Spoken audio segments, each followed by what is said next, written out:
إن الحمد لله نحمده ونستعينه ونستغفره ونعوذ بالله من شرور أنفسنا وسيئات أعمالنا من يهده الله فلا مضل له ومن يضلله فلا هادي له وأشهد أن لا إله إلا الله وحده لا شريك له وأشهد أن محمدا عبده ورسوله أما بعد. محترم بھائیوں، الحمدللہ ہمارے 24 روزے مکمل ہوئے. بقیہ گنے چنے چند ایام ماہ رمضان کے باقی رہ گئے ہیں. ان ایام کو غنیمت جانیں اور اس میں خوب عبادت کریں. کیا پتا کہ آئندہ سال رمضان تو آئے گا، لیکن ہم رہیں گے یا نہیں رہیں گے کسی کو نہیں معلوم ہے. تو اس لیے اسی کو آخری رمضان سمجھیں اور خوب عبادت کریں. فمن اظلم، یہ 24واں پارہ ہے. اس پارے کے اندر بھی بہت ساری باتیں اللہ رب العالمین نے بتلائیں. چند آیتوں کی تفسیر انشاءاللہ آج ہم معلوم کریں گے. اس پارے کے شروع میں اللہ رب العالمین نے یہ بات بتلائی کہ سب سے بڑا ظالم کون ہے. لوگوں کو مارنے والا، لوگوں کے حقوق دبانے والا، دھوکہ دینے والا، سب سے بڑا ظالم کون ہے؟ تو اللہ نے بتلایا کہ سب سے بڑا ظالم وہ ہے جو جھوٹی باتیں اللہ پر باندھتا ہے. ایک بات بول دیا اور کہہ دیا کہ اللہ نے کہہ دیا، رسول نے کہا، حالانکہ اللہ نے وہ بات نہیں کہی، رسول نے وہ بات نہیں کہی. تو ایسا جھوٹی بات اللہ کی طرف منسوب کرنے والا یہ سب سے بڑا ظالم انسان ہے. کتنے ہمارے مسلمان بھائیوں میں کتنے ایسے لوگ ہیں جو فرضی کہانیاں بولتے ہیں، فرضی کہانیاں، بناوٹی کہانیاں، قصے، اور اس کی نسبت پیارے نبی کی طرف کر دیتے ہیں.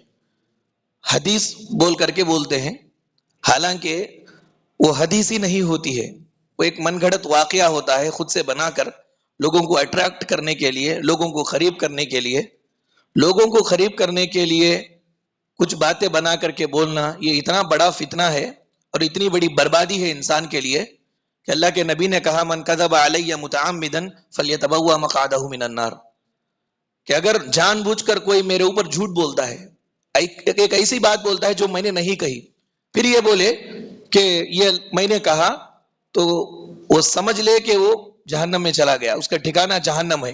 یہ بڑی بربادی ہے. دوسروں کو اچھا بنانے کے واسطے خود جہنم میں جا رہا ہے. کتنی بڑی بربادی ہے انسان کے لیے. اللہ نے بیان فرمایا کہ سب سے بڑا ظالم یہ ہے. اور ظالم کون ہے؟ اور وہ بھی سب سے بڑا ظالم ہے کہ حق اس کے پاس آئے اور یہ حق کو جھٹلائے. یہ بھی سب سے بڑا ظالم ہے. اس پارے کی شروعات یہی سے ہو رہی ہے کہ فمن اظلم ممن کذب علی اللہ. اس آدمی سے بڑھ کر کے ظالم کون ہے جو اللہ پر جھوٹ باندھتا ہے. وَكَذَّبَ بِالصِّدْقِ إِذْ جَاءَ، اور اس سچی بات کا انکار کرتا ہے، اس سچی بات کو جھٹلاتا ہے جو سچی بات آ جاتی ہے. سچی بات آ جائے اس کو جھٹلائے تو یہ سب سے بڑا ظالم ہے.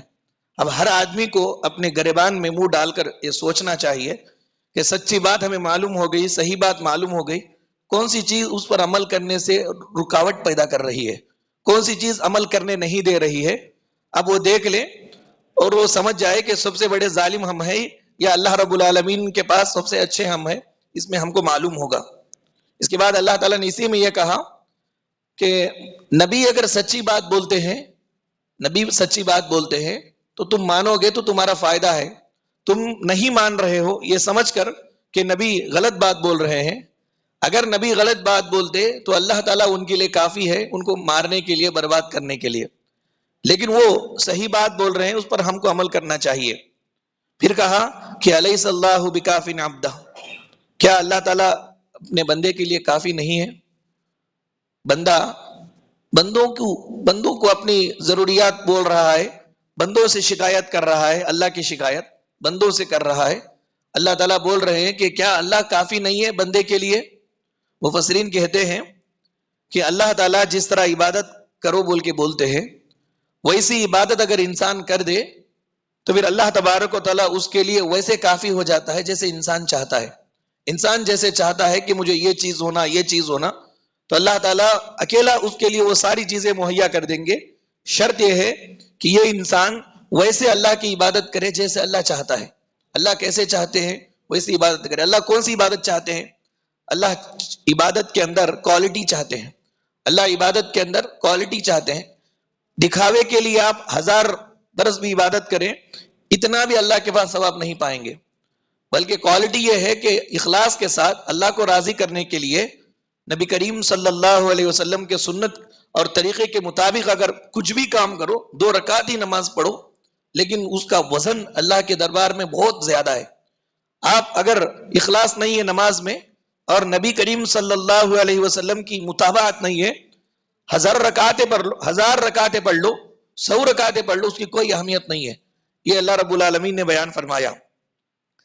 اسلاف یہ کہا کرتے تھے کہ کبھی اپنی زندگی میں خوف آئے، دنیا کی زندگی میں، معاشرتی زندگی میں، مال دولت کی کمی کا، زندگی گزارنے کا کبھی ڈر آئے تو یہ آیت کریمہ کو پڑھ لو، الیس اللہ بکاف عبدہ، کیا اللہ تعالیٰ بندے کے لیے کافی نہیں ہے؟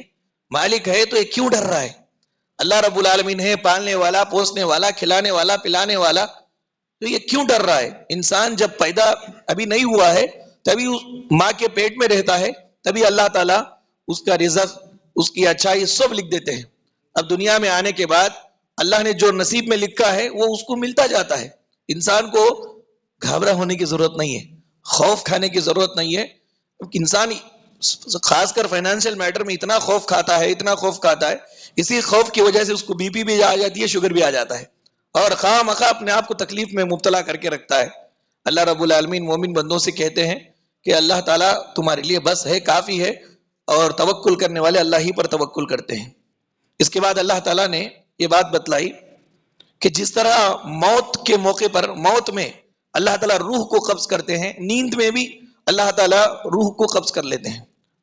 آدمی جو مر جاتا ہے کیسے مرتا ہے؟ روح نکل جاتی ہے، اللہ نکال لیتے روح۔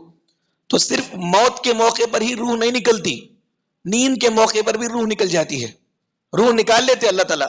حواس ہمارے چلتے رہتے لیکن ہم کو معلوم نہیں ہوتا، روح نکل جاتی ہماری۔ اب روح اللہ تعالیٰ نکال کے پکڑ لیتے۔ جس آدمی کی روح نکال لیے اس آدمی کا وقت ابھی دنیا میں باقی ہے تو پھر یہ بیدار ہوتے وقت پھر روح لوٹا دیتے۔ اگر یہ آدمی کا وقت ختم ہو گیا تو یہ روح ایسے ہی پکڑ لیتے، ابھی واپس چھوڑتے نہیں، وہ آدمی نیند ہی میں مر جاتا ہے۔ اللہ رب العالمین نے فرمایا اللہ یتوفی الانفس حین موتها والتی لم تمت فی منامها، اللہ ہی ہے جو نفسوں کو نیند کے وقت پکڑ لیتا ہے۔ سو گئے ہم، اس کا مطلب یہ کہ اللہ نے روح کو قبض کر لیا۔ آپ دیکھیں کہ دنیا کے اندر نیند اور موت یہ دونوں کے اندر کافی مشابہت ہے۔ اللہ کے نبی صلی اللہ علیہ وسلم رات میں سوتے وقت ہم کو کیا دعا سکھائے؟ دعا کیا سکھائے؟ اللہم بسمک اموت و احیا، کہ اللہ تیرے نام پر میں مرتا ہوں، سوتا ہوں نہیں ہے، مرتا ہوں، یعنی یہ نیند موت ہے۔ اللہ تبارک و تعالیٰ موت میں جس طرح روح کو قبض کر لیتے ہیں اس طرح نیند کے اندر بھی روح کو قبض کر لیا جاتا ہے۔ اٹھنے کے بعد نبی صلی اللہ علیہ وسلم نے کیا دعا سکھائی؟ الحمدللہ الذی احیانا بعد ما اماتنا، اللہ کا شکر ہے، اللہ کی تعریف ہے جس نے ہمیں زندہ کیا موت دینے کے بعد۔ موت دینے کے بعد جس طرح موت پر روح قبض ہو جاتی ہے، اس طرح ہم سو گئے تو موت آ گئی، روح قبض ہو گئی، پھر اللہ کا شکر ہے کہ مالک نے پھر ہمارے جسم کے اندر روح کو لوٹایا جس کی وجہ سے ہم زندہ ہوئے، چل پھرتے ہیں۔ تو یہ کائنات کی وہ بڑی سچائی ہے جس کو اللہ رب العالمین نے بیان فرمایا۔ ہر روز ہم مرتے ہیں، جیتے ہیں، پھر انسان مرنے کے بعد پھر دوبارہ اٹھائے جانے کے عقیدے کو کیوں نہیں مانتا؟ ہر روز اللہ تبارک و تعالیٰ اس کے ساتھ یہ معاملہ کرتے ہیں، ہر روز وہ سوتا ہے، مرتا ہے، پھر جیتا ہے، اٹھتا ہے، تو پھر ایک مرتبہ ایسی نیند آ جائے گی، موت آئے گی، پھر قیامت کے روز وہ اٹھایا جائے گا۔ جس طرح سو کر کے اٹھتا ہے اس طرح مرنے کے بعد پھر اٹھایا جائے گا۔ اللہ تعالیٰ نے نیند سے موت کو دلیل دی کہ موت کے بعد بعد الموت کو دلیل دی کہ بے شک جس طرح انسان سونے کے بعد اٹھتا ہے ویسا مرنے کے بعد پھر دوبارہ اللہ رب العالمین قبروں سے زندہ کریں گے اور اس کا حساب و کتاب لیں گے۔ یہ آیت کریمہ میں اللہ تعالیٰ نے یہ بات بتلائی۔ پھر اس کے بعد یہ کہا کہ مشرکین کی بڑی پہچان کیا ہے؟ مشرکین، اگر ہمارے دلوں میں، اللہ بچائے، اگر ہمارے دلوں میں شرک ہے تو اس کی پہچان کیا ہے؟ پہچان یہ ہے کہ اللہ کی تعریف اور اللہ کی بات، انسان کو اللہ کی بات سننے میں چڑ محسوس ہوتا ہے، چڑپن، یہ نشانی ہے اللہ رب العالمین سے شرک کرنے کی۔ مشرکین کیا کرتے تھے؟ نبی کریم صلی اللہ علیہ وسلم توحید کی دعوت دیتے تو چڑھتے تھے، دل گویا ان کا تنگ ہو جاتا تھا۔ کیسے تنگ ہوتا تھا؟ اب کوئی ایک پلاسٹک کور ہے، منہ پہ ڈال لو آپ اور گھٹ بند کر دو تو سانس جیسے کھیلتی نہیں ہے، کتنی تکلیف ہوتی ہے۔ اللہ کے نبی صلی اللہ علیہ وسلم توحید بتاتے، اللہ کی تعریف کرتے تو ان لوگوں کو اتنا کھلبلی رہتی تھی، پریشان ہو جاتے تھے۔ پھر جیسے ہی ان کے باپ دادے اور ان کے مشرکین کے معبودوں کا تذکرہ اگر کہیں ان لوگوں کا ہوتا تو حشاش بشاش ہو جاتے، خوش خوش ہو جاتے اور بہت ہی زیادہ مزے سے سننے لگتے تھے. یہ مشرک اور مومن کی پہچان یہ بتلائی گئی. مومن اللہ کی محبت میں اللہ کی ہر تعریف کو سنتا ہے، بہت خوش ہوتا ہے، لیکن مشرک اکیلے اللہ کی تعریف سن نہیں سکتا، چڑ اس کو محسوس ہوتی ہے. فرمایا وَإِذَا ذُكِرَ اللَّهُ وَحْدَهُ اشْمَأَزَّتْ قُلُوبُ الَّذِينَ لَا يُؤْمِنُونَ بِالْآخِرَةِ. آخرت پر ایمان نہ رکھنے والوں کے سامنے اللہ کی آیتیں سنائی جاتی ہے تو ان کا دل تنگ ہو جاتا ہے، دل تنگ ہو جاتا ہے، بالکل اپنے آپ کو تنگی محسوس، گھٹن محسوس کرتے ہیں، گھٹن محسوس کرتے ہیں کہ کس طرح ہم باہر چلے جائیں. پھر اللہ نے بیان فرمایا وَإِذَا ذُكِرَ الَّذِينَ مِن دُونِ، اللہ کے علاوہ کا تذکرہ کیا جاتا ہے ان کے سامنے تو اذا ہم یستبشرون، تو خوش ہو جاتے ہیں، ان کا چہرہ کھل جاتا ہے، واہ واہ کر کے سنتے ہیں. یہ مشرک کی پہچان ہے کہ مشرک کو توحید سے چڑ ہے. جہنم میں اللہ تعالیٰ جب ڈالیں گے تو بولیں گے کہ تم میرا تذکرہ ہوتا تھا تو چڑھتے تھے، تو آج میں علی ہوں، عظیم ہوں، قدیر ہوں، اور تمہارا ٹھکانہ یہی ہے کہ تم نے میرے ذکر پر چڑ محسوس کیا. ایک مومن اللہ رب العالمین کی بات کو، اللہ کی تعریف کو بہت خوشی سے سنتا ہے. اس کے بعد اللہ تعالیٰ نے بندوں کو توبہ کی دعوت دی. انسان جو ہے نا خطاؤں کا پتلا ہے، جانے میں انجانے میں بہت ساری غلطیاں، گناہ اس سے ہوتے رہتے ہیں. گناہ ہونے کے بعد شیطان کا طریقہ اور شیطان کا ہتھ کنڈا اس کے اوپر کیسے چلتا ہے. گناہ انسان کیا، کرنے کے بعد شیطان اس کے ذہن کے اندر وسوسے ڈالتا ہے کہ اللہ کی رحمت سے اب تو مایوس ہو جا، کیونکہ اتنا بڑا گنہگار تو ہے، اتنے گناہ تو کر دیا ہے کہ اب تیری رحمت، اب تیری بخشش ناممکن ہے. توبے کے دروازے سے دور رکھتا ہے، توبے سے دور رکھتا ہے. شیطان انسان کو اس طرح توبے سے دور رکھتا ہے، اللہ تعالیٰ پر بزن کرنے لگاتا ہے. اللہ رب العالمین بندوں کو امید دلاتے ہیں کہ بندوں سے اللہ کہتے ہیں کہ دنیا میں ایسا کون سا گناہ ہے میرے بندوں بتاؤ تم نے کیا ہو اور اس گناہ کی توبہ نہ ہو. دنیا میں ایسا کون سا گناہ ہے جو انسان کرے اور اس گناہ کی توبہ نہ ہو. ہر ایک گناہ کی توبہ ہے، ہر ایک گناہ کا توبہ ہے. انسان کا دل بدل جائے اور وہ بدل جائے، اپنے آپ کو بدل لے اور یہ کہے کہ اس کے بعد ہرگز میں یہ کام نہیں کروں گا. اللہ رب العالمین توبے کے دروازے نہ یہ کہ کھول کر کے رکھے ہیں، بلکہ جو کچھ گناہ کیا ہے اتنا قدیر ہے اللہ تعالیٰ، اتنا غفور ہے کہ سارے گناہوں کو نیکیوں میں بھی اللہ تعالیٰ بدل دیں گے.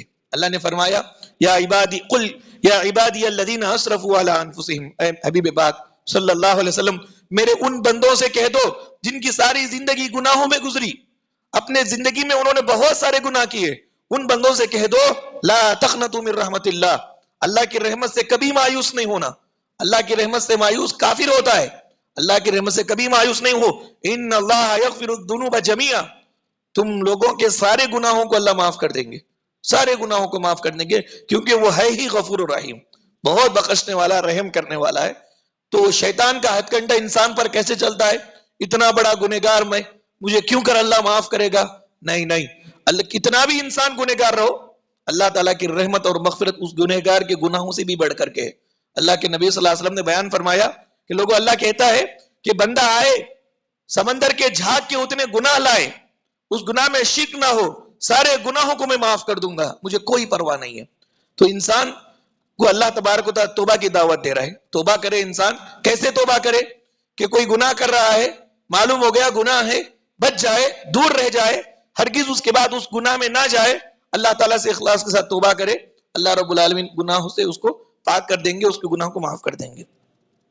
اس کے بعد اللہ تعالیٰ نے شرک کی قباحت بتلائی. شرک کی برائی یہ ہے کہ انسان شرک نہیں کیا، شرک نہ کرنے سے پہلے جتنے بھی سال وہ نیکیاں کرتے آیا ہے، اگر اس نے شرک کیا تو یہ سارے نیکیاں برباد ہو جائیں گے.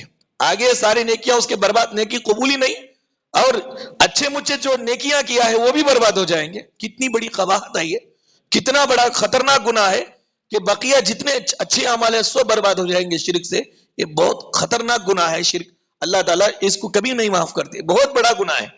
کائنات کے اندر شرک یہ سب سے بڑا گناہ ہے. اللہ نے فرمایا وَلَقَدْ أُوحِيَ إِلَيْكَ وَإِلَى الَّذِينَ مِن قَبْلِكَ لَئِنْ أَشْرَكْتَ لَيَحْبَطَنَّ عَمَلُكَ وَلَتَكُونَنَّ مِنَ الْخَاسِرِينَ بَلِ اللَّهَ فَاعْبُدْ وَكُن مِنَ الشَّاكِرِينَ. کہ اے نبی صلی اللہ علیہ وسلم، آپ سے پہلے اور آپ پر بھی ہم نے یہ وحی فرمائی کہ اگر شرک کرو گے تو سارے گناہ تمہارے، سارے نیکیاں تمہارے برباد کر دیے جائیں گے، ساری نیکیاں اچھائیاں تمہاری برباد کر دی جائیں گی اور تم نقصان اٹھانے والوں میں سے ہو جاؤ گے. سارے نیکیاں اچھے کام جو اس سے پہلے کیے ہیں سب برباد ہو جاتے شرک سے. شرک کیا ہے, کیسے داخل ہوتا ہے انسان کی زندگی میں, اس سے کیسے محفوظ رہنا ہے, ایک مجلس میں دو مجلس میں یہ سن نہیں سکتے. اس کے لیے باقاعدہ کلاسیں چلتی ہیں, لمبی موٹی موٹی کتابیں انسان کو جو ہے روزانہ پڑھنا پڑتا ہے. جس طرح دیکھیں انسان کو بڑا ہونے کے لیے ایک دیکھ کھانا پکا کے ایک ہی وقت میں اس کو کھلا کے کھلا دیتے بڑا ہو جائے بول کر کے, تھوڑا تھوڑا تھوڑا تھوڑا اس کے مقدار سے اس کو کھلاتے ہیں تو آہستہ آہستہ آہستہ بڑا ہوتا ہے. ایسے ہی شرک کیا ہے, اس سے بچنے کے طریقے کیا ہے, تھوڑا تھوڑا تھوڑا تھوڑا معلوم کریں گے تو انسان شرک سے دور رہ سکتا ہے. اگر اس کو یوں ہی چھوڑ دیں گے ہم تو انسان شرک میں پھنس جائے گا. شیطان ایسا شرک کو ہے نا عام کر کے رکھا ہے. اس سے دور رہنے کے لیے اصل میں معلومات ضروری ہے کہ شرک کون سا عمل میں شرک ہے, کس سے ہم کو بچ کر کے رہنا ہے. اس کے بعد اللہ تعالیٰ نے قیامت کا ہیبت ناک منظر بیان فرمایا. کیسی ہیبت اللہ نے بیان فرمائی. یہودی اور یہ مشرکین اللہ کی قدر کو نہیں جانتے. اللہ کی قدر کو اگر لوگ جانتے تو پھر اللہ تعالیٰ کی عبادت اللہ کی عبادت کرنے کے لیے اللہ کے سامنے دم نہیں مارتے. نافرمانی کر رہا ہے, کتنی جرت ہے اس کو, کتنی ہمت ہے اس کو نافرمانی کرنے کے لیے. کیوں کر رہا ہے وہ؟ اس لیے کہ وہ اللہ کی قدر کو نہیں جانتا ہے. اللہ کی قدر کو اگر لوگ جانتے, وما قدر اللہ حق قدری, جیسا قدر کرنا ہے اللہ کی, لوگوں نے ویسا قدر نہیں کیا, جس کی وجہ سے اللہ کی نافرمانیاں کرتے ہیں, اللہ تبارک و تعالیٰ کے احکامات کو چھوڑتے ہیں. اگر جیسا ڈرنا ہے اللہ تعالیٰ سے ویسا اگر دیکھو مالک کی قدرت, اللہ نے بیان فرمایا کہ زمین اس کی مٹھی میں ہوگی. اب وہ مالک کتنا بڑا ہوگا, زمین اس کی مٹھی میں ہوگی, سارے آسمانوں کو لپٹ کر کے اللہ تعالیٰ دائیں ہاتھ میں لگ دیں گے. وہ سماوات مطویات بیمینہ, سارے آسمانوں کو اللہ تعالیٰ لپیٹ کر کے اپنے ہاتھ میں رکھ لیں گے. سور پھونکا جائے گا تو سارے لوگ مر جائیں گے, جس کو اللہ تعالیٰ زندہ رکھنا چاہے وہ رہیں گے. پھر دوبارہ سور پھونکا جائے گا تو سب لوگ کھڑے ہوں گے, ایک دوسرے کو دیکھ رہے ہوں گے. اللہ نے فرمایا واشرقت الارض بنور ربها, زمین اللہ کے نور سے روشن ہو جائے گی اور کتابیں سب اٹھا کر کے لا دی جائے گی. کتابیں کون سی کتابیں؟ ہمارے نام اعمال سب لا کر کے کھڑا کر دیا جائے گا. نبیوں کو بلا لیا جائے گا, گواہوں کو بلایا جائے گا اور حق کے ساتھ فیصلہ کیا جائے گا. اتنے بڑے بڑے معاملات ہیں بعد میں اتنے بڑے بڑے معاملات ہیں. کھانا سونا یہی صرف نہیں ہے ہمارا کہ پورا عمل ریکارڈ ہو رہا ہے, یہ سب ریکارڈ ہے. ووضع الکتاب وجیء بالنبیین وقضی بالحق وقیل الحمد للہ رب العالمین, کہ حق کے ساتھ اللہ تعالیٰ فیصلہ کریں گے کہ کس نے کیا کیا ہے, برابر اس کے ساتھ اس کا معاملہ ذرا برابر بھی بے انصافی نہیں کی جائے گی. اتنے بڑے بڑے معاملات ہمارے مرنے کے بعد قیامت میں یہ سب ہونے والے ہیں.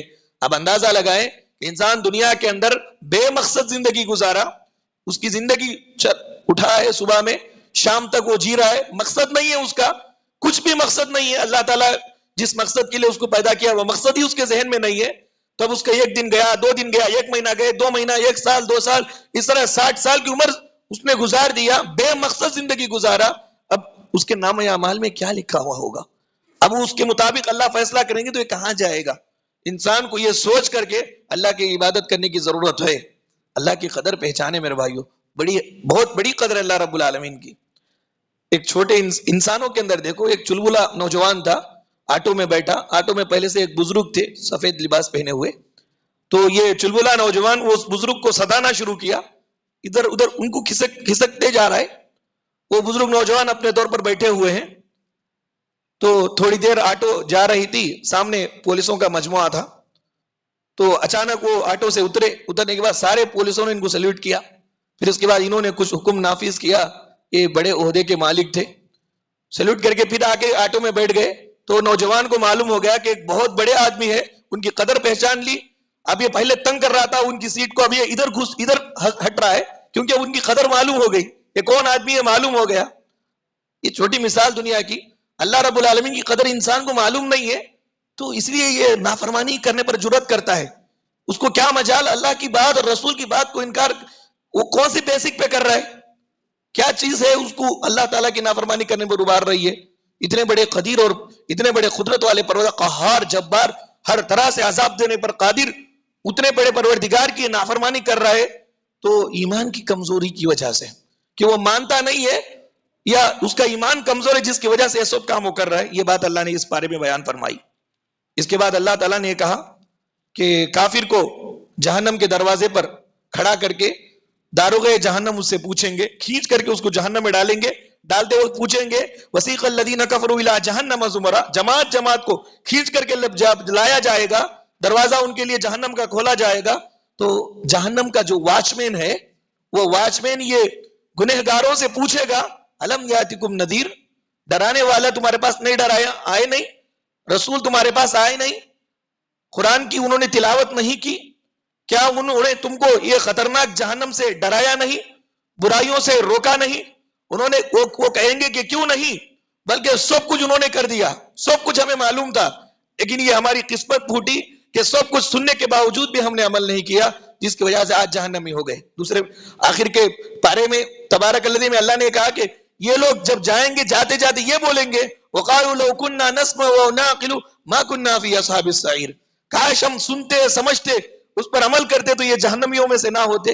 میرے بھائیو بہت خطرناک جہنم ہے، اور اس کے اندر یہ کافروں کو جانا ہے، اللہ تعالیٰ کے نافرمانوں کو جانا ہے، یہ طے شدہ بات ہے، اللہ تعالیٰ بھیجیں گے۔ ایک مومن کو اللہ تعالیٰ کھول کر کے بتا رہے ہیں کہ اپنے آپ کو ان سے بچاؤ۔ بچانے کا طریقہ کیا ہے؟ اخلاص کے ساتھ دین محمدی پر عمل کرو، اللہ اور رسول اللہ صلی اللہ علیہ وسلم کے احکامات پر عمل کرو، قیامت کے روز سے تم بچ سکتے ہو۔ اس کے بعد مومن کو جنت کا استقبال کرنے کے لیے جنت کے پاس فرشتے کھڑے ہوئے ہوں گے اور کہہ رہے ہوں گے کہ سلامتی کے ساتھ جنت کے اندر داخل ہو جاؤ۔ یہ بہت دنیا کے اندر مصیبتیں تم نے اٹھائی، پریشانیاں اٹھائی، لیکن اب اس کے بعد کوئی پریشانی تمہیں نہیں رہے گی، بلکہ ہمیشہ ہمیشہ کی جنت ہے، اور تم آرام سے وہاں پر انجوائے کرو، اس میں کوئی تم کوئی دقت اور پریشانی کی بات نہیں ہوگی۔ 60 سالہ 50 سالہ زندگی اللہ تعالیٰ کی عبادت میں اطاعت میں اگر ہم قبول، ابن قیم کہتے ہیں کہ 2 قید خانے ہیں، 2 قید خانوں میں سے ایک قید خانے سے گزرنا ضروری ہے، دنیا کا بھی قید خانہ ہے، آخرت کا بھی قید خانہ ہے۔ یاد رکھو جو آدمی دنیا کے قید خانے میں چلا گیا آخرت کے قید خانے سے رہا پائے گا، آخرت میں اس کو قید خانے میں جانے کی ضرورت نہیں ہے، لیکن جو دنیا کے قید خانے میں نہیں گیا آخرت کے قید خانے میں جانا ہی ہے اس کو۔ دنیا کا قید خانہ کیا ہے؟ اللہ اس کے رسول صلی اللہ علیہ وسلم کی تعلیمات پر عمل کرنا۔ مومن جو گویا اپنے آپ کو اتنے احکامات میں اپنے آپ کو جکڑ لیتا ہے کہ مومن کو دنیا جیل خانہ لگتی ہے، یہ کام نہیں کرنا، یہ کام نہیں کرنا، یہ کام کرو، ایسا کرو، اتنے اخلاص کے ساتھ کرو، اتنا جتن کرو، ایسا کرو، یہ چھپاؤ، ایسا کرو، پورا اس کے اندر قانون قانون قانون دنیا کے اندر، لیکن آخرت میں اب اس کے لیے آرام ہی آرام۔ لیکن دنیا میں آزاد رہا، بلکہ جیسا جی میں آیا ویسا کرتا رہا، تو پھر آخرت میں اس کا قید خانہ اس کو جکڑ دیا جائے گا۔ اب کون سا قید خانہ ہمیں پسند ہے، یہ دنیا کا قید خانہ یا وہ آخرت کا قید خانہ؟ اس کے بعد اللہ تعالیٰ نے بیان فرمایا مومنوں کو بار بار نصیحت کر، 4 پارے میں بھی یہی بات گزری، اور یہاں بھی 24ویں پارے میں یہ بات ہے کہ کافروں کے کاروبار اور مال و دولت سے متاثر نہیں ہونا چاہیے۔ اللہ نے کہا ما یجادل فی آیات اللہ الا الذین کفروا، کافر لوگ ہماری آیتوں سے جھگڑتے ہیں، ہماری آیتوں کو مانتے نہیں ہیں، تو اللہ نے کہا فلا یغررک تقلبهم فی البلاد، کہ شہروں میں ان کا آنا جانا، لوگوں مومنوں تمہیں دھوکے میں نہ ڈال دے، ان کے مال و دولت کو دیکھ کر کے، ان کی تجارت کو دیکھ کر، ان کے عہدوں کو دیکھ کر، ان کی طاقت کو دیکھ کر، دنیا والوں کی نظر میں ان کی اہمیت کو دیکھ کر کہ کتنی اہمیت دنیا والوں کی نظر میں ان کی، یہ مالداروں کی ہے، یہ کافروں کی، ان کو دیکھ کر کے ہرگز یہ نہ سمجھو کہ ان کے پاس حق موجود ہے، حق ان کے پاس موجود ہے، ہرگز یہ نہ سمجھو۔ آپ کو معلوم ہونا چاہیے کہ حق یہ نمائش کا محتاج نہیں ہے، حق جو ہے یہ نمائش کا، ریاکاری کا محتاج نہیں ہے۔ کسی کے پاس حق ہے تو اگرچہ وہ چھپ کر کے رہے لیکن حق اس کے پاس ہے، ریاکاری کا محتاج نہیں۔ کتنے انبیاء کے زمانے میں مالدار لوگوں سے انبیاء کی ٹکر ہوئی، بڑے بڑے مالداروں سے، دنیا داروں سے انبیاء کی ٹکر ہوئی، مالداروں نے اپنی طاقت کے بل بوتے پر، اپنے رسوخ کے بل بوتے پر، اپنے عہدوں کے بل بوتے پر حق کو گرانا چاہا، اللہ نے ان کو عذاب میں پکڑ لیا۔ حق کو گرانا چاہا، اللہ نے ان کو عذاب میں پکڑ لیا۔ بعد میں اللہ تعالیٰ نے قوموں کا تذکرہ نوح علیہ السلام کی مثال بیان فرمائی۔ اللہ تبارک، حق یہ کسی کے نمائش کا محتاج نہیں ہے میرے بھائیو، جس کے پاس حق نہیں ہوتا ہے وہ حق کے جیسا بتانے کی کوشش کرتا ہے، حق والے کو کھل کر کے بتانے کی ضرورت ہی نہیں ہے، وہ حق ہے اس کو مان لیا جاتا ہے، حق ہے اس کو ڈیکریٹ کرنے کی بھی ضرورت نہیں ہے، اس کو مرچی مسالہ لگانے کی بھی ضرورت نہیں ہے، سادہ سیدھا کھرا کھرا ہے تو بھی قبول کر لیا جاتا ہے۔ آپ دیکھیں سونا ہے، سونے کے جیسا گولڈ رول ہے، چمک میں زیادہ کون سا چمکتا ہے؟ زیادہ چمکتا کون ہے؟ جو نقلی ہے وہی چمکتا ہے. وہ زیادہ کیوں چمک رہا ہے؟ اس لیے کہ وہ اصلی نہیں ہے. جو اصلی ہے وہ معمول چمکتا ہے لیکن ہمیشہ وہ چمکتا رہتا ہے اور ہمیشہ اس کی اہمیت رہتی ہے. حق اور باطل کی دنیا میں مثال ایسی ہی. اللہ تعالیٰ نے کافروں کو مال دولت دیا تو ان کو دیکھ کر دنیا والے ان کو جو نظر سے دیکھ رہے ہیں, ان کو جو اہمیت دے رہے ہیں, ان کو دیکھ کر کے ہرگز دل میں یہ بات نہیں لانا چاہیے کہ وہ اتنے اونچے پہ ہے, کیا ان کے پاس حق ہے؟ ہمارے پاس حق ہے تو سب سے امیر مالدار ہیں ہم لوگ. اللہ تعالیٰ نے اسلام کی دولت ہمیں دی, توحید کی نعمت ہمیں دی, ایمان صحیح ہمیں عطا فرمایا. سب سے بڑی دولت ہے میرے بھائیوں. یہ اللہ رب العالمین نے کافروں کی ان کے رکھ رکھاؤ کو دیکھ کر کے, ان کے لگژری لائف کو دیکھ کر کے مومنوں کو تسلی دے رہے ہیں, مومنوں کو سمجھا رہے ہیں کہ متاثر نہ ہو, متاع قلیل, وقتی زندگی ہے, اتنا تو ملنا چاہیے کافر کو, کیونکہ ہمیشہ ہمیشہ کے لیے عذابات ہے ان کو, اتنا تو ان کو ملنا چاہیے. ان کو دیکھ کر کے تم متاثر ہو, تمہارے لیے بہت بڑے بڑے نعمتیں ہیں جنت کے اندر, بڑی بڑی نعمتیں اللہ تعالیٰ نے رکھا ہے. اس کے بعد اللہ تعالیٰ نے یہ کہا کہ اگر کوئی آدمی سچا پکا مومن ہو جائے تو کتنے لوگوں کی دعاؤں کا وہ مستحق ہو جاتا ہے, کتنے لوگ اس کا ساتھ دیتے ہیں معلوم ہے. تو اللہ نے بیان فرمایا کہ فرشتے بھی اس کا ساتھ دیتے ہیں, جن حضرات اس کا ساتھ دیتے ہیں, ساری کائنات کی ساری مخلوقات اس کا ساتھ دیتے ہیں. مومن کا ایمانی رشتہ بڑا مضبوط ہوتا ہے, ایمانی رشتہ بڑا مضبوط ہوتا ہے. اللہ تبارک و تعالیٰ نے فرشتوں کو کام دے دیے, ان کاموں میں سے, ان ذمہ داریوں میں سے فرشتوں کی ایک ذمہ داری یہ بھی ہے کہ مومن بندوں اور بندیوں کے لیے یہ فرشتے دعا کرتے رہتے ہیں, دعا کرتے رہتے ہیں. اللہ تعالیٰ فرشتوں کی دعا کو رد نہیں کرتے.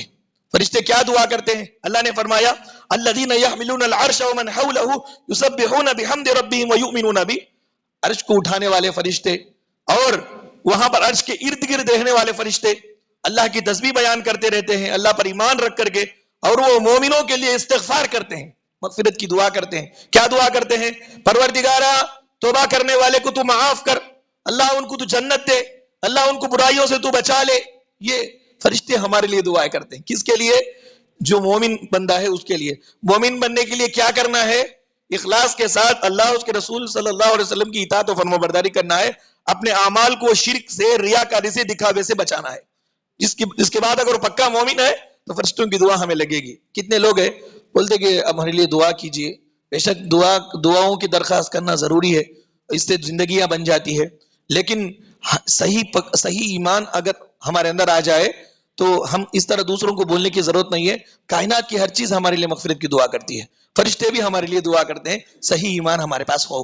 اس کے بعد اللہ رب العالمین نے بیان فرمایا کہ فرعون کے قوم کے اندر ایک آدمی موسیٰ علیہ السلام پر ایمان لا لیا تھا, ایمان کو چھپایا تھا. تو موسیٰ علیہ السلام کو قتل کرنے کا جب منصوبہ بنایا جا رہا تھا تو یہ آدمی وہیں پہ تھا اور اس کو رہا نہیں گیا, بلکہ اس نے فوراً سارے لوگ, وہ وزیر تھا, وہ طاقتور تھا, سارے لوگوں کے سامنے کھڑے ہو کر کے اس نے تقریر کی, بڑی جاندار تقریر کی.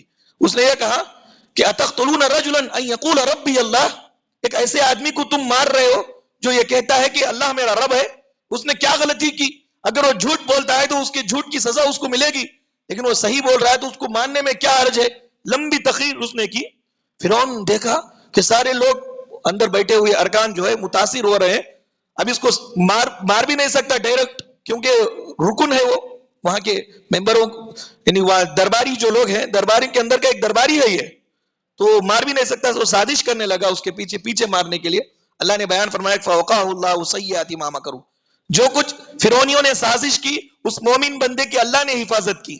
معلوم یہ ہوا سارے لوگ غلطی پر ہیں, ایک آدمی صحیح پر ہے, تو وہ آدمی یہ غلط لوگوں کو دیکھ کر کے ان کے رائے میں اپنی رائے کو ملا کر کے وہی کیچڑ میں خود بھی نہ مل جائے, اپنے طور پر اپنی رائے الگ رکھے. اگر یہ سارے لوگ آپ کے خلاف سازش کرنے والے ہو, اللہ رب العالمین بچانے والا ہے, اللہ رب بچائیں گے. سارے لوگ غلط کو کوئی مسئلہ نہیں ہے, لیکن صحیح بات ہمارے پاس ہے تو اس کو لے کر کے کھڑ جائیں.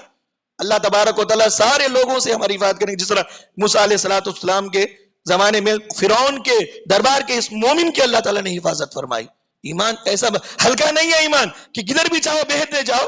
آدمی جب اپنے موقف پہ ثابت کرتا ہے تو موت کو بھی ترجیح دے دے لیکن اپنی بات سے نہ ہٹے, یہ اصل ایمان ہے. آدمی اس طرح وزن بنتا ہے, ایسے وزن مومن ایسا بننا چاہیے, یہ اللہ کو بہت پسند ہے. بلال حبشی کو دیکھو کتنی تکلیفیں آئی, زبان سے کلمہ چھین سکے. سمیہ کو دیکھو, صحابہ اکرام کو دیکھو کہ مکی دور میں کتنی تکلیفیں دی گئی, لیکن وہ حق بات پڑھے رہی ہے. وہ بڑے وزندار لوگ تھے, چھوٹی موٹی دنیا کی مصیبتوں کو تکلیفوں کو دیکھ کر کے موقف بدل لینا ہلکے لوگوں کا کام ہے. وزندار کے لیے ایمان مضبوط کرنے کی ضرورت ہے. اس کے بعد اللہ رب العالمین نے خبر کے بارے میں بتلایا کہ قبر کے اندر آدمی کے ایمان کا حساب ہوگا. یہ حق ہے, یہ غیبیات میں سے ہے, جو جائے گا اس کو معلوم ہوگا. امام غزالی رحمت اللہ علیہ نے خبر کے عذاب کو نیند سے ثابت کیا, خواب سے, کہ میاں بیوی دونوں سوئے ہوئے ہیں پلنگ پہ اور خواب دیکھ رہا ہے, مرد خواب دیکھ رہا ہے, خواب میں سانپ آیا ہوا ہے اور اس کو ڈس رہا ہے, تکلیف یہ محسوس کر رہا ہے, بہت تکلیف محسوس کر رہا ہے, بازو میں سے ہوئی بیوی کو معلوم نہیں ہو رہا ہے. انہوں نے کہا کہ جس طرح خواب میں تکلیف ہوتی ہے بازو میں سونے والے کو معلوم نہیں ہوتا ہے, ایسے ہی خبر کا عذاب خبر میں جانے والے کو معلوم ہوتا ہے. اللہم اعذنا من عذاب الخبر, کہ اللہ تعالی ہمیں عذاب خبر سے بچائے. میرے بھائیوں, اندر جانے کے بعد عذاب ہوتا ہے قبر میں, یہ ایمان ہے ہمارا. اگر اس کے ایمان کے مطابق اللہ تبارک و تعالی, اگر وہ اچھا ہے تو جنت کا دروازہ کھلے گا, اگر وہ خراب ہے تو جہنم کا دروازہ کھلے گا. یہ بات حدیث کے اندر بڑی تفصیل سے ہے اور قرآن میں بھی ہے یہ بات. اللہ نے فرمایا النار یعرضون علیہا غدوا وعشیا, فرعونی جو مار دیے گئے صبح شام انگار ان کے اوپر ڈالی جاتی رہے گی, انگار کے سامنے پیش کیے جاتے رہیں گے. ویوم تقوم الساعہ, جب قیامت قائم ہوگی, ادخلوا آل فرعون اشد العذاب, اور فرعونیوں سے کہا جائے گا کہ دردناک عذاب میں داخل ہو جاؤ, جہنم میں چلے جاؤ. تو اب یہ جہنم میں جانے سے پہلے عذاب ان کے اوپر ہوتا ہے. یہ خبر کی زندگی کے اندر انسان کو خبر میں جزا بھی ملتی ہے, سزا بھی ملتی ہے. اچھے اعمال پر جزا ہے, خراب اعمال پر سزا ہے. کس کو معلوم ہوگا؟ جانے والے کو معلوم ہوگا. خبر کے اندر جو جائے گا اس کو معلوم ہوگا. پھر واپس آ کر کے حدیث کے اندر یہ بات بھی ہے کہ جب دیکھے گا متقی آدمی کہ بہت خاطر تواضع ہو رہی ہے, تو وہ آرزو کرے گا, بولے گا ایک مرتبہ میرے اہل خانہ کے پاس مجھے جانے دو, میں بتاؤں گا اس کو جا کر کے کہ دنیا میں تقوی کی زندگی گزار کر آنے والوں کے لیے کیا ہی نعمتیں ہیں, ایک مرتبہ بتاؤں گا. کتنے ہمارے نبی ہمارے اوپر احسان کرنے والے, یہ بات بھی بتا دیے. لیکن فرشتے بولیں گے کہ نہیں, یہاں آنے کے بعد اب جانے کا راستہ بند ہے, اللہ نے آزمائش کے لیے بند کر دیا, اب ان کے نصیب میں جو ہے وہ. اس لیے میرے بھائیو, نیک عمل کی توفیق اللہ سے مانگیے, کیونکہ نیک عمل کی توفیق ملنا بھی بہت بڑی توفیق ہے اللہ کی طرف سے. نیک عمل کی توفیق مانگیے, کیونکہ انسان کے پاس وقت ہے, سب کچھ ہے, توفیق نہیں ہے تو کچھ نہیں کر سکتا ہے. تو توفیق اللہ تعالیٰ سے مانگیے, وہ عمل سے خبر کی زندگی ہماری پرسکون گزر سکے. اس کے بعد اللہ تعالیٰ نے یہ کہا کہ دعا نہ کرنا بھی تکبر کی علامت ہے. اللہ سے دعا نہ کرنا بھی تکبر ہے. عبادت اصل میں کیا ہے؟ اپنے آپ کو جھکانے کو عبادت بولتے, اللہ کے سامنے جھکانے کو. سب سے بڑی عبادت کب ظاہر ہوتی ہے؟ بندہ اپنے ہاتھوں کو اٹھا کے اللہ تعالیٰ کے سامنے اب مانگے, بھیک مانگے, تو یہ سب سے بڑی نرمی اور سب سے بڑی عاجزی تذلل دعا میں ہے, کہ اللہ تعالیٰ سے بندہ مانگ رہا ہے, اللہ کو بہت بڑا جانا, بہت بڑا ہے, کبیر ہے اللہ, اور بندہ مانگ رہا ہے اللہ تعالیٰ سے کہ پروردگار یہ چیز کی ضرورت ہے, مجھے یہ چیز کی ضرورت ہے. تو یہ موقع پر اللہ تعالیٰ اس سے بہت خوش ہو جاتے ہیں, دعا سے اللہ تعالیٰ بہت خوش ہو جاتے ہیں. دعا کرنا یہ عاجزی کی علامت ہے, تو دعا نہ کرنا یہ تکبر کی علامت ہے. اس لیے اللہ نے فرمایا وقال ربکم ادعونی استجب لکم, آپ کے رب نے کہا تم سب لوگ مل کے مانگو, سب کو میں دوں گا. یہاں پر دو باتیں غور کرنے کی ہے. پہلی بات یہ ہے کہ اللہ تعالیٰ نے ہم سب سے حکم دیا, ہم سب کو کہا کہ مانگو, دوں گا. ایک بڑا مالدار ہے, کروڑوں روپیوں کی آستی ہے, رکھ کر کے سامنے بیٹھا ہوا ہے, اور آپ لوگوں کو بولا کہ کچھ مانگنا ہو تو مانگو, اتنا ہے میں دوں گا. اب وہ مانگنا ہو تو مانگو بول کر کے بولنے والا مانگو بول کے کیوں بول رہا ہے؟ دینے کے لیے ہی تو بول رہا ہے. پروردگار یہی بول رہا ہے کہ تم مجھ سے مانگو. اس کا مطلب یہ ہے کہ اللہ بول رہا ہے, جھوٹا نہیں ہے اللہ تعالیٰ, اللہ جھوٹا نہیں ہے, وہ خزانے کا مالک ہے, وہ زمین اور آسمانوں کے خزانے کا مالک ہے. ہم سے بول رہا ہے کہ مانگو, اس کا مطلب ہے کہ دینے کے لیے مانگنے کو کہہ رہا ہے. اگر کوئی مانگتا ہے تو اس کو مل جائے گا, اب مانگنے کی بھی توفیق ہونا ہے. اب وہی مانگے گا جو لینے والا ہے, جو مانگے گا اس کو ملے گا, یہ اللہ کا وعدہ ہے. اگر صحیح طریقے سے مانگو گے اللہ ضرور دیں گے. کیوں دیں گے؟ اس لیے کہ دینے کے لیے ہی تو مانگنے کا حکم دیا ہے. اگر اللہ نہ دینے کا ارادہ کرتا تو مانگنے کا حکم کیوں دیتا؟ اللہ تعالیٰ مانگنے کا حکم دے رہا ہے, اس کا مطلب دینے کے لیے ہی مانگنے کا حکم دے رہا ہے. اور سب لوگوں کو دینے کے لیے اللہ تعالیٰ بول رہا ہے یہ آدمی 100 میں سے 4 لوگ مانگو, چاروں کو دوں گا نہیں, ادعونی صحیح جمع کا صیغہ, سب مل کے مانگو, سب کو دوں گا. یہ اللہ نے بیان فرمایا. پھر کہا کہ ان الذین یستکبرون عن عبادتی, جو لوگ میرے اس دعا سے تکبر کرتے, دعا نہیں مانگتے مجھ سے, تو میں ان کو رسوا کر کے جہنم میں داخل کروں گا. رسوا کر کے جانا ہے. دعا نہ مانگنا تکبر ہے, دعا نہ کرنے سے اللہ غصہ ہوتا ہے. انسان اور خالق میں یہی فرق ہے. انسان مانگنے سے کتراتا ہے, آنکھ چرا کر کے بھاگ جاتا ہے, ایک بار دیکھتا دوسرے بار آتا ہے, ریٹو بھی ڈالتا ہے, بھاگ جاتا ہے نکل. لیکن اللہ تعالیٰ نہ مانگنے سے انسان کے اوپر غصہ ہوتا ہے کہ میرا بندہ مجھ سے کیوں نہیں مانگ رہا ہے, مجھ سے مانگو. یہ اللہ تعالیٰ کی پہچان اور اللہ تبارک و تعالیٰ کی شان ہے. اللہ تعالیٰ سے مانگنا چاہیے. اس بارے میں اللہ نے یہ بات بتلائی. اس کے بعد یہ کہا کہ دو بھائی آپس میں بیٹھ کر کے مباحثہ کر رہے ہیں, بحث کر رہے ہیں. اب بحث میں ایک آدمی دلیل سے بات کر رہا ہے تو دوسرے آدمی کو بھی کیا کرنا چاہیے, دلیل سے بات کرنا چاہیے. ایک آدمی ہے دلیل سے بات کر رہے, دوسرا آدمی شور و غل میں آ کر کے, غصے میں آ کر کے مار پیٹ کر رہے, آوازیں کر رہا ہے.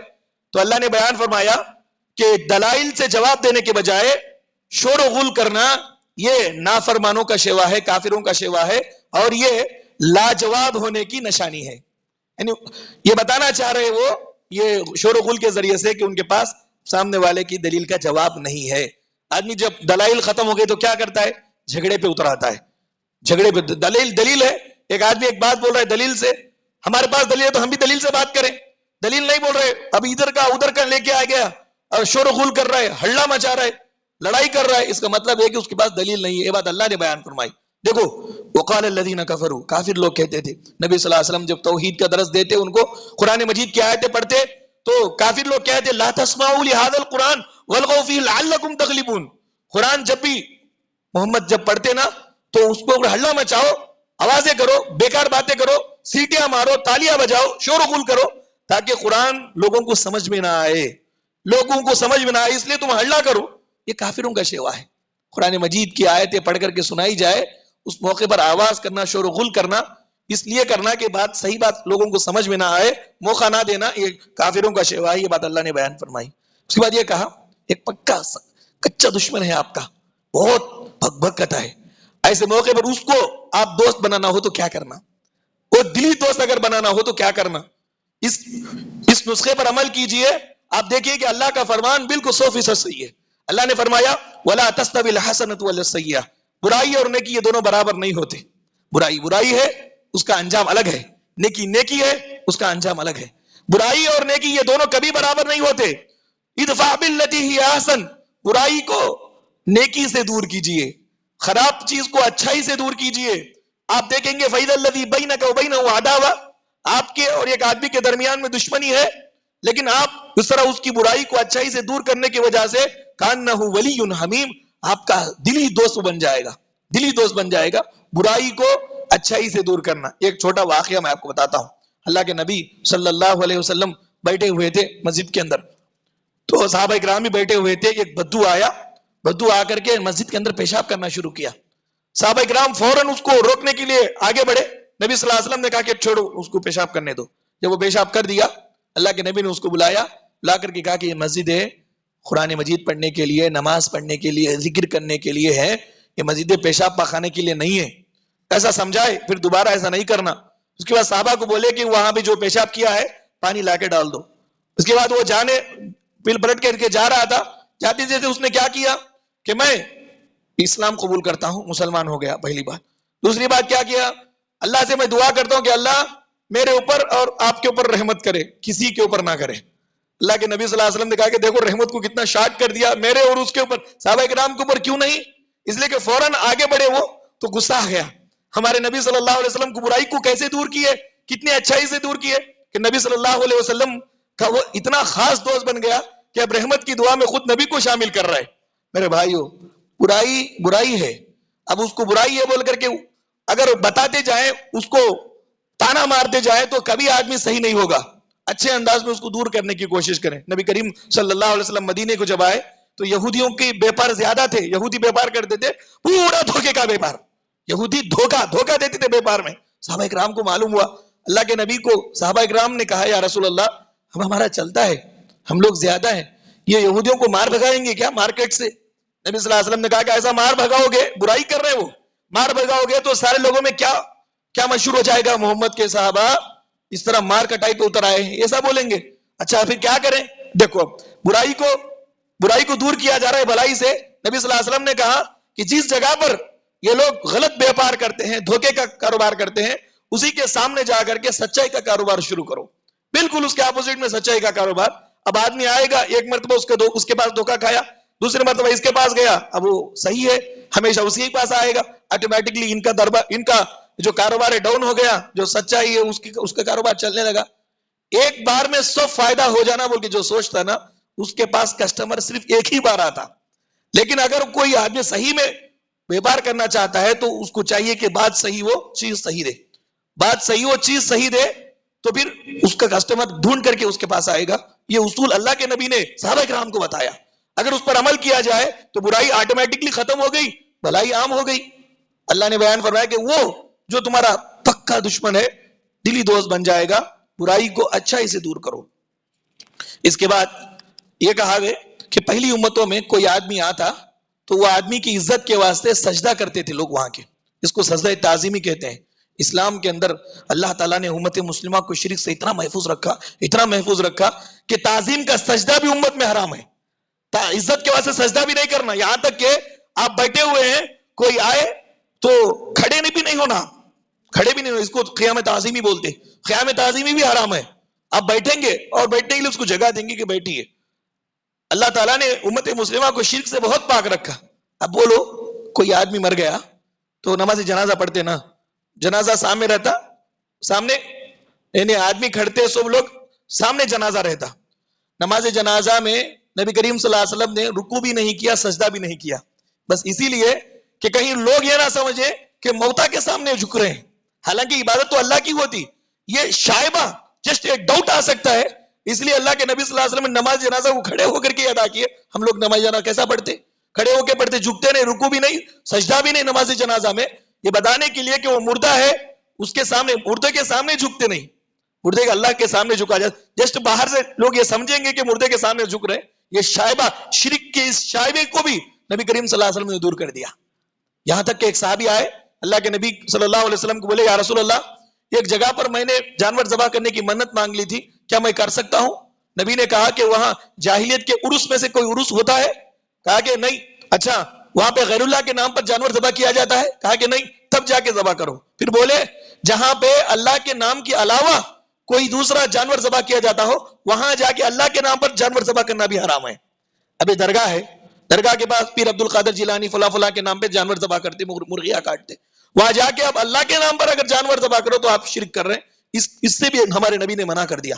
کہ امت کو کتنا بچا کے گئے اللہ کے نبی، امت کو کتنا، جتنا شرک سے بچا کے گئے، آج افسوس کی بات ہے کہ اتنا امت شرک کے اندر مبتلا ہوئی. بہت دور اللہ کے نبی شرک سے امت کو کر کے گئے.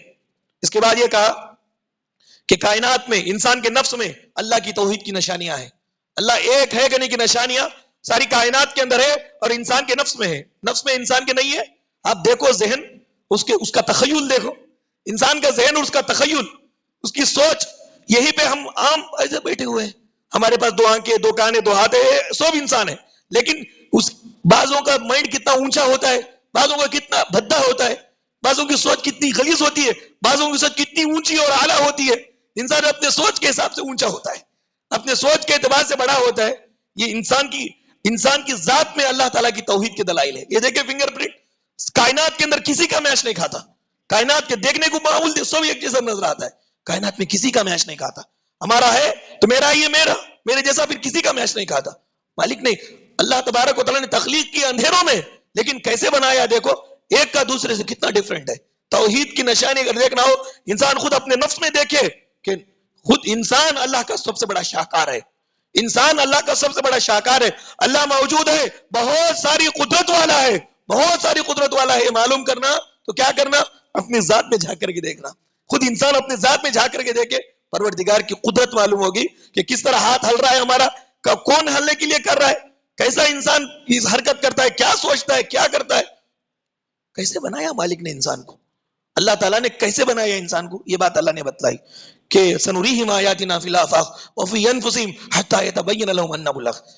ان قریب تمہارے نفسوں میں بھی ہم اپنی نشانیاں دکھائیں گے اور ساری کائنات کے چار طرف دکھائیں گے. اس سے معلوم ہو جائے گا کہ ہم حق ہیں، اسلام حق ہے، قرآن مجید حق ہے، اور اس پر عمل کرنا ضروری ہے. اس کے بعد اللہ نے انسان کی پیدائش کا تذکرہ کیا. 3 اندھیروں میں اللہ پیدائش کرتا ہے.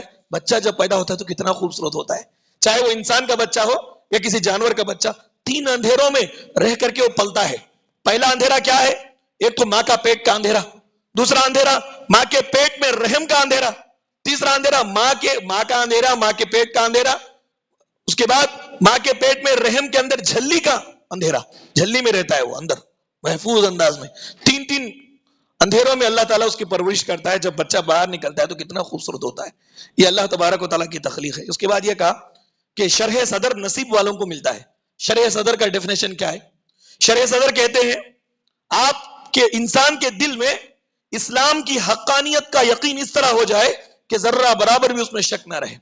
اسلام حق مذہب ہے، ہم جو بھی عبادت کرتے ہیں بالکل اس کا ثواب ہمیں ملنے والا ہے. اللہ رب العالمین ذرہ برابر بھی ظلم کرنے والے نہیں ہے. جتنا تم محنت کرو گے اتنا ضرور پائیں گے. اتنا دل کے اندر یقین ہو کہ ذرہ بھی شک کی گنجائش نہ ہو. اس کو شرح صدر بولتے ہیں. اور یہ راستے میں، اسلام کے راستے میں چلتے پر جتنی بھی مصیبتیں آئی، کتنی بھی مصیبتیں آئے، پیچھے ہٹنے کا تصور انسان اپنے دل سے نکال دے کہ یہ کام مجھے کرنے نہیں دیا جا رہا ہے اس لیے میں چھوڑ دیتا ہوں. اسلام کی چیزوں کو چھوڑنے کا تصور بھی اس کے دل میں نہ رہے، اس کے لیے مر جائے لیکن وہ چیز نہ چھوڑے. یہ اسلام کی حقانیت، یہ شرح صدر بولتے ہیں. ابھی آپ دیکھیں کہ اسلام کے تعلق سے جس کو شرح صدر ہوتا ہے وہ پوری زندگی اسلام میں گزارتا ہے. جس کو شرح صدر نہیں ہوتا وہ فارمالٹی مسلمان بنتا ہے. فارمالٹی مسلمان کیا؟ بابا دادا مسلمان، ابھی مسلمان، اب جمعے کو جمعہ جانا ہے، یا کبھی ٹائم ملا تو نماز پڑھ لینا ہے. اب یہ شرح صدر نہیں ہوا، اس کو معلوم نہیں. ابھی دکان جاتا نا، ابھی دیکھیے آپ شرح صدر کس کو بولتے؟ دکان جاتا نا. کوئی نہیں بولتے اس کو دکان جاؤ، اس کا ذاتی دکان ہے. کوئی نہیں بولتے، برابر وقت پہ اس سے پہلے بھی جاتا ہونا، وہ تو 2 گھنٹے اور بھی زیادہ سپینڈ کرتا اس میں جا کے. کیوں؟ کیونکہ اس کا شرح صدر ہوا ہے، اس سے اس کو فائدہ مل رہا ہے، دکان سے اس کو فائدہ مل رہا ہے. اس کی وجہ سے وہ برابر طریقے سے اپنے کام میں مشغول ہے، مصروف ہے. اب اسلام کی احکامات پر وہ جس طرح دکان دنیا کے پیسوں کے لیے وہ محنت کرتا ہے، کیونکہ اس کے متعلق اس کا شرح صدر ہوا ہے. اسلامی احکامات پر عمل کرنے کے متعلق بھی اگر اس کا شرح صدر ہو جائے تو تعلیمات اسلام پر بھی وہ ویسے عمل کرے گا. تعلیمات اسلام پر بھی وہ ایسے عمل کرے گا. اللہ نے فرمایا افمن شرح اللہ صدرہ للاسلام فهو علی نور من ربہ. جس کو اللہ شرح صدر کر دے، اسلام کی حقانیت اس کے دل میں بٹھا دے، کسی بھی صورت میں اب وہ اسلام کے احکامات کو چھوڑنے والا نہیں ہے. ایسا عمل کرنے والا اللہ کے نور پہ چلتا ہے، اللہ کے نور پہ چلتا ہے. اللہ تعالیٰ کا نور اس کے ساتھ ہوتا ہے، اللہ کی مدد اس کے ساتھ ہوتی ہے. اب دیکھو صحابہ کرام کی زندگیوں میں قریبی کو برداشت کر لیے، امیری آئی اس کو بھی دیکھ لیے، اور بہت ساری مصیبتوں کو برداشت کر لیے، ہاتھ سے اسلام کو جانے نہیں دیے. انسان کو جب مال اور عہدہ آتا ہے تو تیور بدل جاتے ہیں، دل کی دھڑکنیں الگ انداز میں چلتی ہیں. صحابہ کرام کو عہدہ بھی ملا، صحابہ کرام مالدار بھی تھے، لیکن ان کے اسلام میں ذرہ دھاگہ برابر فرق نہیں آیا. یوسف علیہ السلام چھوٹے تھے، چھوٹے پن میں مسلمان تھے، عبادت کرتے تھے اللہ کی. اللہ تعالیٰ نے ان کو مصر کا بادشاہ بنایا، لیکن بادشاہ بننے کے بعد بھی انہوں نے اللہ کو نہیں بھولا، بلکہ برابر عبادت کے اندر وقت نکالتے تھے. یہ شرح صدر ہے. کسی چیز کے اندر اسلام کے متعلق اسلام کو ایک مسلمان کو شرح صدر ہو جاتا ہے، اس کا سینہ کھل جاتا ہے تو پھر وہ اسلام پر عمل کرنے لگتا ہے. آخر میں یہ کہا کہ قل فغیر اللہ تأمرونی اعبد ایھا الجاہلون. اے نبی آپ کہیے کہ جاہلو، اللہ تعالیٰ کو چھوڑ کر کے دوسروں کی عبادت کرنے کے لیے مجھے کہہ رہے ہو؟ مفسرین کہتے ہیں دنیا میں کتنا بھی علم ترقی کر جائے، لوگ علم میں کتنے بھی ماہر ہو جائیں، اگر لوگ غیر اللہ کی پوجا کرتے ہیں تو وہ جاہل ہے. غیر اللہ کی پوجا کرتے ہیں تو جاہل ہے. کتنے بھی اپنے طور پر انجینئر ہیں، کتنے بھی اپنے طور پر بڑے بڑے ماہر ہیں، لیکن اللہ کے علاوہ دوسروں کی پوجا کرتے ہیں، قرآن کہتا ہے کہ وہ جاہل ہے. جاہل ہے، وہ اس کو کچھ نہیں معلوم ہے. اللہ کی عبادت کرنے والا یہ بہت علم والا ہے. اس کے بعد یہ کہا کہ قیامت کے روز 3 قسم کے لوگ ہو جائیں گے لوگوں میں. بعض لوگ بولیں گے کہ اللہ کے حق میں میں نے بہت کوتاہی کی، اللہ کی آیتوں کے ساتھ میں نے مذاق اڑایا. پھر بعض لوگ ہوں گے کہیں گے ہدایت ملتی تو میں متقی بن جاتا. بعض لوگ بولیں گے عذاب کو دیکھ کر کے لو ان لی کرۃ فاکون من المحسنین، دوبارہ اللہ مجھے زندگی دے تو کیا کروں گا؟ ہر عمل احسان کے ساتھ کر کے آؤں گا. دیکھو میرے بھائیو، اخلاص کے ساتھ عمل کرنے کی اہمیت دیکھیں کہ عذاب کو دیکھنے کے بعد دوبارہ زندگی مانگ رہا ہے بندہ، قیامت کے روز جنت جہنم کو دیکھے گا، اس موقع پر اللہ سے کیا سوال کر رہا ہے؟ اللہ دنیا میں زندگی دے. اب کس کو ہم اہمیت دے رہے ہیں دنیا میں کس کو اہمیت دے رہے ہیں؟